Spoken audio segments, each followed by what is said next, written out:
In this session, we are going to discuss a grammar chapter 6, tense. As we all know, there are three tenses, namely present, past and future. Present time means the moment of speaking now, and then past time, the time that has gone by. Future time, the time that is to come. It will happen, it's going to happen, like that. Each tense has 4 divisions. Each tense can be divided into 4 parts. So altogether there are 12 parts in a tense. They are, in present tense has 4 divisions, that is simple present tense, present continuous tense, present perfect tense, present perfect continuous tense. Same past tense has 4 division, that is, first one is simple past tense, second one is past continuous tense, third one is past perfect tense, fourth one is past perfect continuous tense. And then future tense has 4 divisions.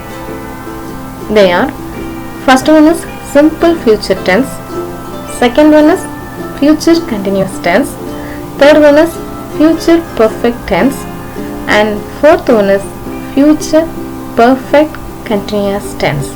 So altogether there are 12 tense forms. Let's discuss about present tense. What is simple present tense? Simple present tense is used to talk about an action which happens on a regular basis. We use the present tense to talk about something that is true in the present. Simple present tense has wide application in our day-to-day communication. The primary function of this tense is to refer to our habitual actions, and this simple present tense is used to express what actually taking place at the present moment, as Anurag plays cricket, to express habitual actions like monkey eats banana, I get up early in the morning, my mom cooks food daily, my father reads newspaper daily. These kind of tenses to express only in present tense form. To express universal truth like the earth moves around the sun rises in the east. To express certain proverbs like barking dogs never bite. In simple present tense, we have to add yes to the verb for third person singular. If the subject is third person singular, we have to add yes or es. For example, I go to school regularly. Here the subject is I, so we have to use go. If the subject is she, we have to use goes. She goes to school regularly. If the subject is we have to use go only.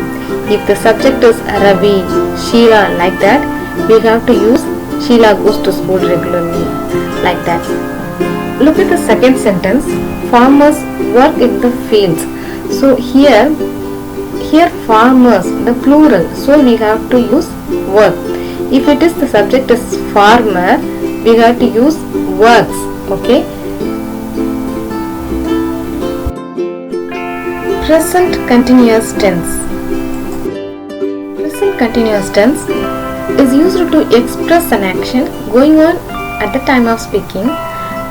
For example, I am going to my office, it's raining outside. In these sentences, the action is taking place continuously at the time of speaking. Present continuous tense structure. Present participle form or ing form of the verb is used in this tense form. Like if the subject is I, we have to add am plus root verb plus ing. If the subject is you, we, they, we have to use are plus root verb plus ing. If the subject is he, she, it, we have to add is plus root verb plus ing. This is the structure for present continuous tense.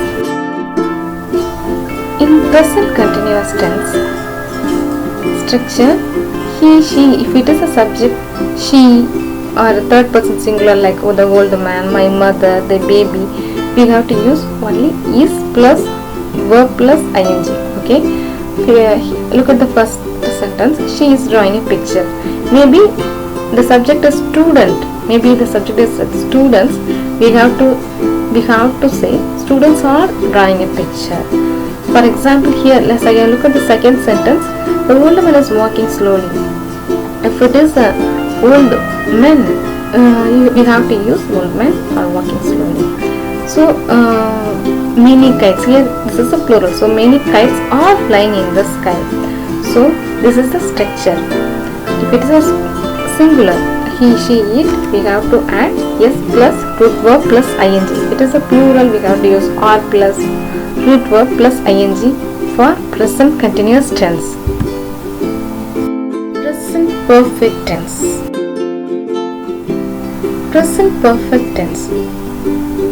It is used to express an action that has been recently completed. The word perfect indicates complete. The very word perfect indicates that the action is complete. Still, the result of the action exists in the present.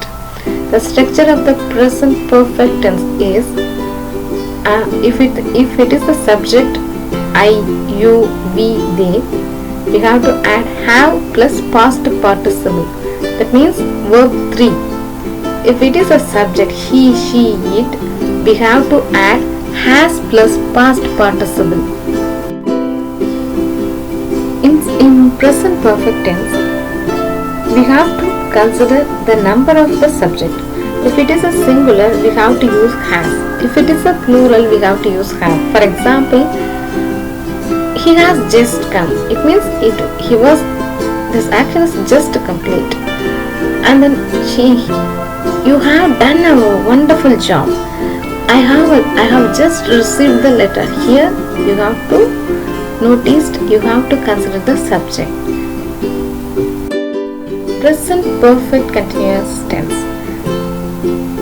This tense is used to refer to an action which began at the time in the past and still continuing.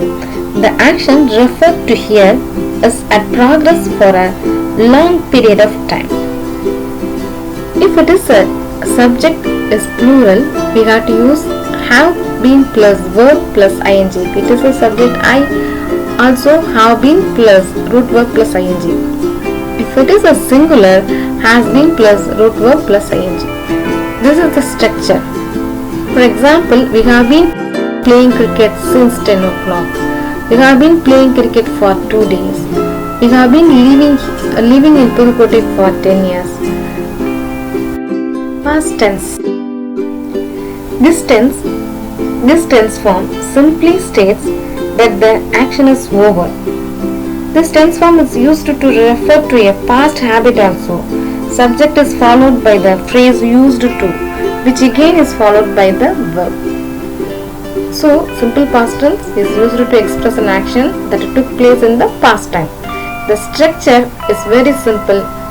We have to use past form for all subject, if it is a singular or plural, whatever it is. When sentence is constructed in simple past, it doesn't influenced by the number of the subject. That means there is no difference if the subject is singular or plural. For example, look at the sentence, the girls enjoyed their vacation. If the subject is changed like a girl enjoy her vacation, the subject doesn't change. Past continuous tense. This tense form is used to refer to an action that was continuously taking place at a point of time in the past. but whose time limits are not known as. For example, I was writing something. I was telling a story. Maya was waiting for me. It was raining. A cool breeze was blowing.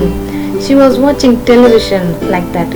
Very often, the simple past and past continuous tense are used together. Then they suggest that one activity was continuing when another took place. As when my friend arrived, I was watching television. When I am entering, she wrote a letter.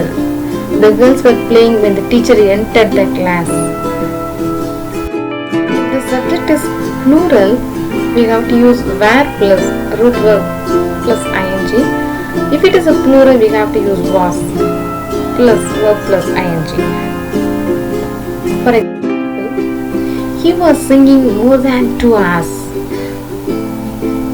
He was living in London. When you came in, I was writing a letter. When I went to my house, he was playing chess with his sister. The past perfect tense is used to express an action completed before a given moment. This moment may be indicated or may be understood. This tense form is used to refer to a distinct past. The subject is followed by a had, which again is followed by the past participle form of the verb.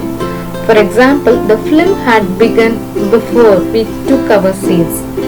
When I reached the station, the train had gone. Look at the past perfect tense structure. It's very simple. This is subject plus had plus past participle. If we refer to actions in the past, the action taking place first has to be expressed in the past perfect tense. Second action is expressed in the simple past tense. Look at the first sentence. The two past expressions are I reached the station, the train left. The earlier action here is the train left. Therefore, it is put in past perfect when combined into single sentence. The second sentence, when we arrived, the dinner had begun. The earlier action here is the dinner began. So, it is put in past perfect when combined into single sentence. Simple future tense. Simple future tense. Simple future tense is used to refer to an action that is still to take place. Willingness or offering to do something can also be expressed in this tense form. Simply, simple future tense used to an action which begins at a certain point in future. The structure of the simple future tense is subject plus shall or will plus root verb. That means subject should be followed by will or shall. Root form of the verb is used after that.